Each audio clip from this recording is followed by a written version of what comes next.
When I was going down the Tigris and Euphrates rivers many years ago with a party of English travelers, I found myself under the direction of an old Arab guide whom we hired up at Baghdad, and I have often thought how that guide resembled our barbers in certain mental characteristics.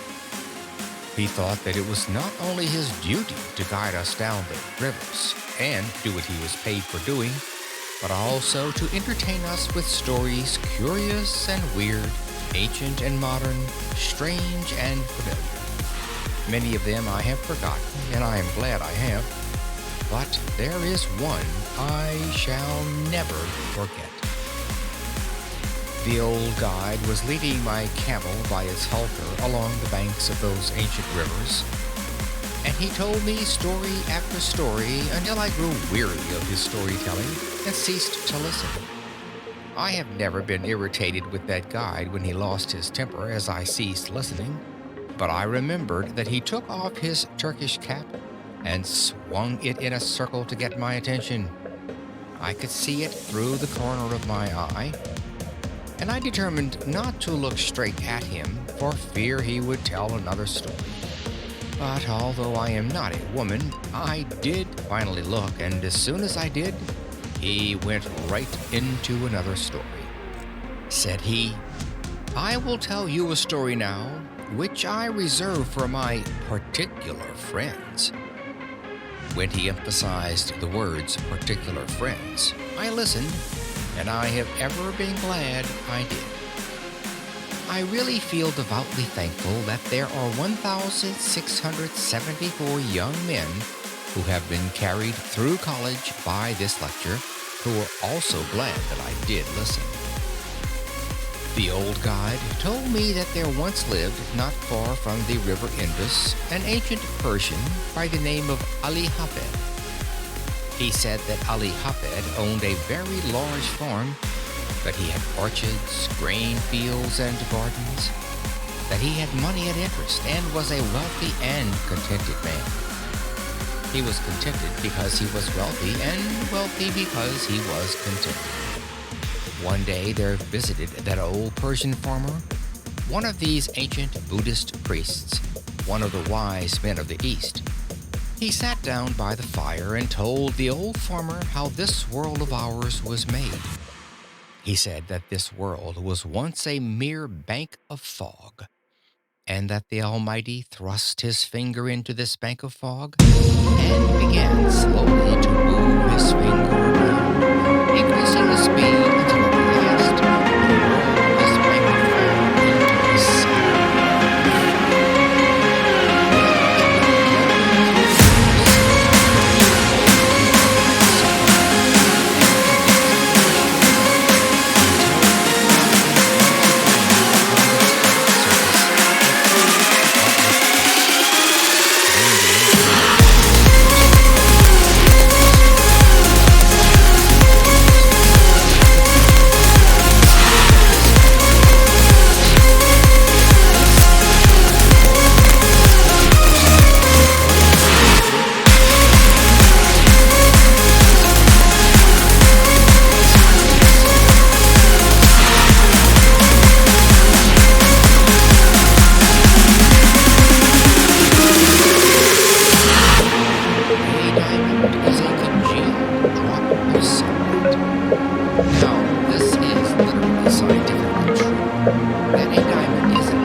Yes, there are plenty of them. All you have to do is go and find them, and then you have them, said Ali Abed, who conquered the world. So he sold his soul, collected his money, left his family in Las Vegas, and away he went in search of diamonds. He began his search there, not to find mountains of gold.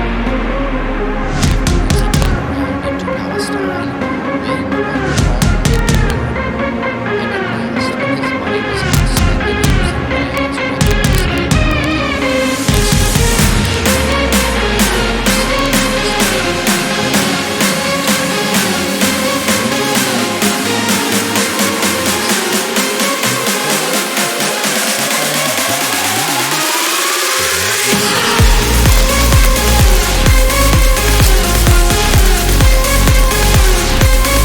transported to Palestine and back again." I was saying to myself, why did he reserve that story for this particular audience? There seemed to be no beginning, no middle, no end, nothing to it.